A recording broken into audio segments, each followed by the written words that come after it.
देखिए, मोल कंसेप्ट से एक और क्वेश्चन है क्लास 9th का कि the formula of the sulphate of an element x is H2SO4 का होल थ्री। बोल रहा है कि कोई एक एलिमेंट है एक्स नाम का कोई एलिमेंट है, कोई कुछ भी हो सकता है। तो उस एक्स नाम के एलिमेंट का जो सल्फेट का फॉर्मूला है, ठीक है ना, मतलब वो एक्स एलिमेंट जब सल्फेट आयन से मिल रहा होगा, SO4 2 माइनस सल्फेट आयन से मिल रहा होगा, तो उसका फॉर्मूला ये बन रहा है। तो ये एलिमेंट एक्स का सल्फेट का फॉर्मूला है। This is the sulphate of element x. अब पूछ रहा है the formula of nitride of element x will be. तो उस एलिमेंट एक्स का नाइट्राइड का क्या फॉर्मूला होगा, ये पूछ रहा है, और ये ऑप्शंस हैं। तो देखिए, फॉर्मूला बनाने का, जैसे देखिए हम सिंपल बता रहे हैं आपको कि जैसे सोडियम सल्फेट का फॉर्मूला बनाना है, सोडियम सल्फेट। तो आपको पता है कि फॉर्मूला जब हम बनाते हैं तो कौन सा एलिमेंट होता है वो लिखिए। तो इसमें सोडियम है तो Na लिखाएगा, सल्फेट है तो सल्फेट आयन होता है। आयन क्या होता है, जिसपे चार्ज हो, ठीक है ना, एटम जिसके ऊपर में चार्ज हो। तो ये सल्फेट आयन का फॉर्मूला क्या होता है, SO4 2 माइनस, ये होता है सल्फेट आयन, ठीक है, ये होता है सल्फेट आयन। तो देखिए, अब Na लिख दिए, यहाँ सल्फेट है, सल्फेट SO4, ये आयन होता है सल्फेट आयन SO4 2 माइनस। तो आप यहाँ एलिमेंट लिख दिए Na जो सोडियम था, और सल्फेट मतलब SO4, चार्ज तो बाद में लिख लेंगे जब वैलेंसी का जरूरत होगा।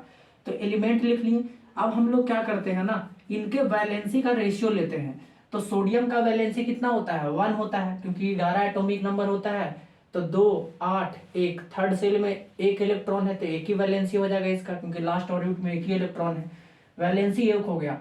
और सल्फेट ही आयन है ना, तो आयन पे जितना चार्ज होता है ना वही उसका वैलेंसी होता है।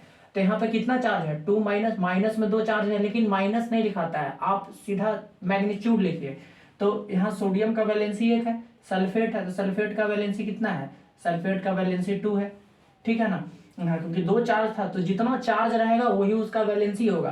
तो यहाँ पे 2 चार्ज था तो 2 लिख दिए, ठीक है ना। बोलिए सर यहाँ माइनस था, माइनस अभी नहीं लिखना है, ठीक है, वो तो आयन है।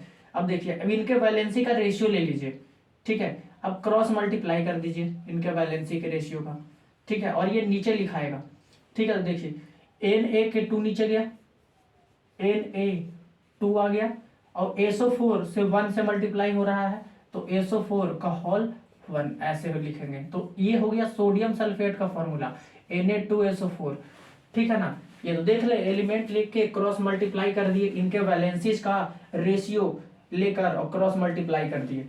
तो इसी तरीके से देखिए वो है, सिंपल है। यहाँ बोल रहा है, देखिए सल्फेट है तो बताइए ये H2SO4 का होल 3 कब बना होगा, जब ये X का वैलेंसी 3 रहा होगा और SO4 का तो वैलेंसी 2 होता है सल्फेट आयन का। तो देखिए, जब X का वैलेंसी 3 रहा होगा तभी तो यहाँ से 3 गया होगा इसके नीचे। तो देखिए, ये वैलेंसी का रेशियो हो गया, तो यहाँ से ये फॉर्मूला आया होगा, ठीक है, H2SO4 का होल 3, ठीक है। मतलब X का वैलेंसी कितना है, इस X एलिमेंट का वैलेंसी 3 है, तब तो SO4 के नीचे में 3 गया है, 3 से मल्टीप्लाई हुआ है SO4 में, तो X का वैलेंसी 3 है। अब हमको एलिमेंट X का वैलेंसी पता लग गया, ठीक है ना। अब हमको नाइट्राइड का फॉर्मूला बताना है, तो सिंपल से इसको देखिए कैसे बना लेते हैं हम लोग, इसको इरेज कर देते हैं। देखिए, अब हमको नाइट्राइड का है, तो नाइट्राइड आयन होता है, पता है ना, नाइट्राइड आयन का फॉर्मूला ये होता है, ये होता है nitride ion. Nitride ion, nitrogen जब 3 इलेक्ट्रॉन गेन कर लेता है तो उस पर 3 निगेटिव आ जाता है, तो ये होता है नाइट्राइड आयन, N3 माइनस, ठीक है ना। अब देखिए, हमको एलिमेंट X का नाइट्राइड का फॉर्मूला बनाना है, तो एलिमेंट लिखिए कौन है, X, क्योंकि X एलिमेंट का बनाना है। अब नाइट्राइड है, नाइट्राइड कहने का मतलब नाइट्रोजन ही जब आयन बनाया होगा तो उसको नाइट्राइड आयन कह रहे हैं, तो N लिखिए, ठीक है ना। मतलब नाइट्राइड आयन में नाइट्रोजन है ना सिर्फ, तो आपको सिर्फ एलिमेंट लिखना है, तो N लिख लिए। अब X का वैलेंसी कितना है, 3 है, तो 3 लिख लीजिए, ठीक है, रेशियो ले लीजिए वैलेंसी का। और नाइट्राइड आयन है ये, तो आयन पे क्या बतलाएं, जितना चार्ज हो उसका वैलेंसी, तो चार्ज 3 है तो 3 ले लीजिए वैलेंसी। अब देखिए, ये जो वैलेंसी है ना, इसको आपको सिंपल रेशियो में लेना है, ठीक है। देखिए, कट रहा है तो काट दीजिए, ये कितने का रेशियो आ जाएगा, 3 1 जा 3, ठीक है ना, 3 1 जा 3, ठीक है, मतलब 1:1 का रेशियो आ गया। अब क्रॉस मल्टीप्लाई कर दीजिए, ठीक है ना, वैलेंसी को सिंपल बना लीजिए अगर कट रहा है तो तो देखिए अब मल्टीप्लाई कर दीजिए, तो x के नीचे कितना आ गया 1 और n के नीचे कितना आ गया 1, मतलब इसको क्या लिख सकते हैं 1 लिखना कोई जरूरी नहीं होता है, तो xn लिख दिए।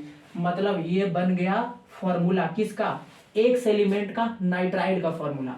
मतलब जब ये एक्स एलिमेंट नाइट्रोजन के साथ जुड़ा होगा तो ये बनाया होगा एक्स नाइट्राइड, ठीक है ना। तो ये एक्स एलिमेंट का नाइट्राइड का फॉर्मूला हो गया एक्स एन। जिस तरीके से सल्फेट था ना एक्स का, उसी तरीके से नाइट्राइड का फॉर्मूला आ गया एक्स का। देखिए कहाँ है ऑप्शन में एक्स एन है, इसको टिक मार दीजिए, यही ऑप्शन होगा।